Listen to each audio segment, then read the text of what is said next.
Thanks, Riaz. Good morning. It's 6:30. We begin in New Westminster, where an early morning fire has destroyed an apartment building. Greg Harper is live at the scene with the very latest. Greg? Good morning, Jody. Yeah, I'm here at Ash Street and 4th Avenue in New Westminster. Fire crews continue to battle the blaze behind me. As you could see, there isn't much left of this, what used to be a 3-story apartment building, an older apartment building, a wood-frame structure. It's our understanding it was built in the 50s.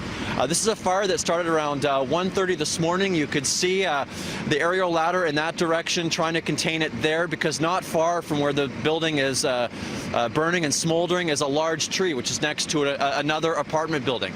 We've spoken to a couple of residents who remained at the scene here, both critical of the way that this fire was handled by a New Westminster Fire Department, and both of them did not have any insurance.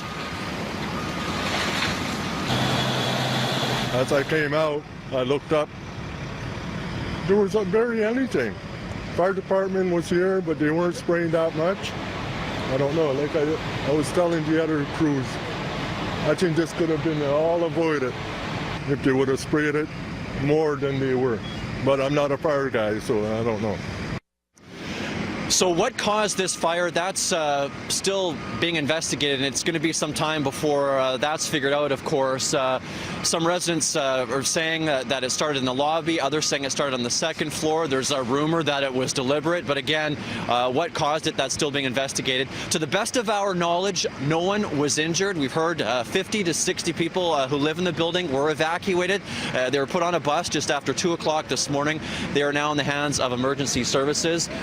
We're going to try and get an update here from New Westminster Fire Department as soon as we can. So far, though, the focus for them has been dealing with this blaze, and they're also being assisted. There's fire crews here from Burnaby and Delta as well.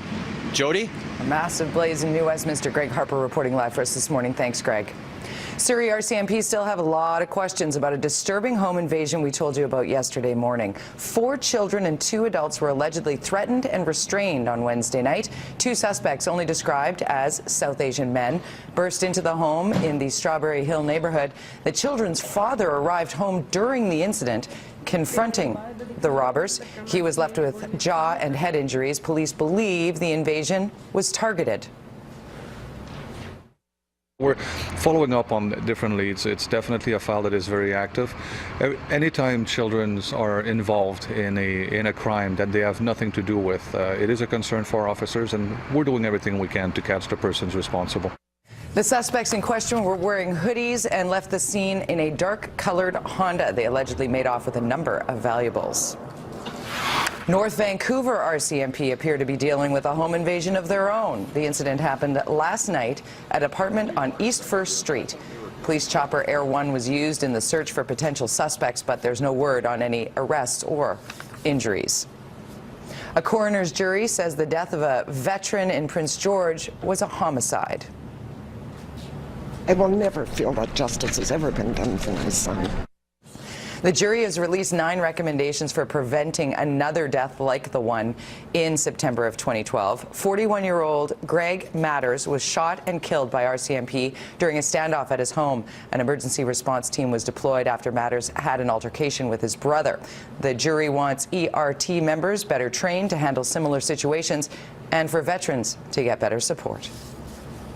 These recommendations will be delivered by the coroner's service to the entities to whom they're directed. We've seen in the past that a lot of time can go by before there's any sort of response. Sometimes there's no response.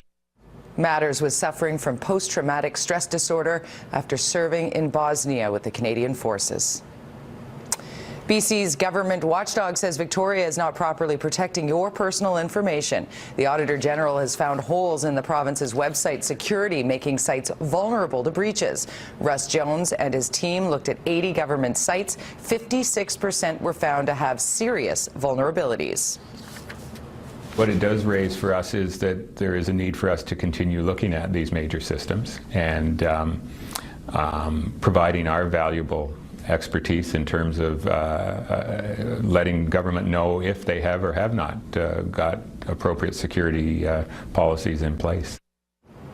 The province's chief information officer says her office is working with the government ministries to improve online security. There are new allegations against Canada's electronic spy agency this morning. CSEC allegedly tracked airline passengers for days after their flights. The passengers used their devices to access Wi-Fi service at an unnamed Canadian airport. The CBC report says the information is contained in documents released by American whistleblower Edward Snowden.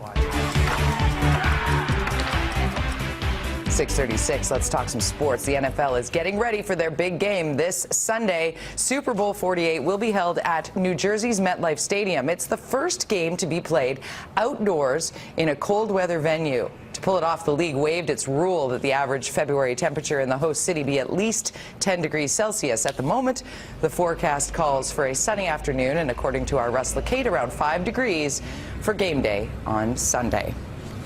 A Richmond teacher is living his Super Bowl dream this weekend. Ray Strawn is a longtime Seattle Seahawks fan who desperately wanted to go to Sunday's Super Bowl clash.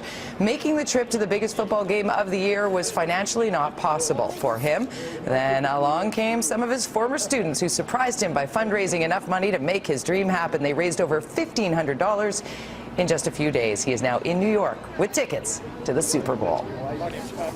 This is something that I never thought in a million years I'd be doing, any Super Bowl for that matter, and just the fact that my team's involved and the way it all came about, just absolutely amazing.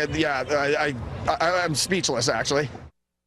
What a great story. Okay, 6:37, time to get you up to date in the world of sports from the Connected Studios, and we welcome the newest member of the Sportsnet team, Caroline Cameron. Good morning. Welcome inside the Connected Studios, everyone. I'm Caroline Cameron. The Vancouver Canucks, they've lost 11 of their last 15 games. And the losing, it continued on Thursday when the club announced that defenseman Kevin Bieksa will not be joining the club on their upcoming 5-game road trip because of an undisclosed injury. And I'm sorry, I'm not done with the bad news.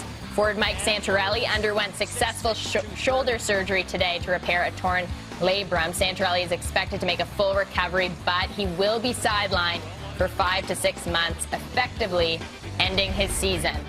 Sharks and Flames. Second period, the Flames up 1-0. Puck deflects off the boards right to Mark Giordano, who puts it in, extending his point streak to 8 games to make it 2-0 Calgary through 2. Now the Sharks down 2-1 at this point. Ladislav Smeed, his shot is wide. Joe Colburn centers for Sean Monahan in front, redirects it, watch, out of midair. To make it 3-1 Flames, Yuri Hudler added an empty netter. The Flames take it 4-1, the final. Panthers and Leafs. We'll pick it up in the second period. Leafs down 2-1, trying to come back, and this will help. Mason Raymond with the wrister to tie the game at 2. 31 seconds later, Leafs power play. Phil Kessel shoots, tipped in by his U.S. Olympic teammate James Van Riemsdyk, and that is his career high now. 22nd goal of the season. Leafs win it 6-3, the final. And that is your Breakfast Television Sportsnet update. Have a great day.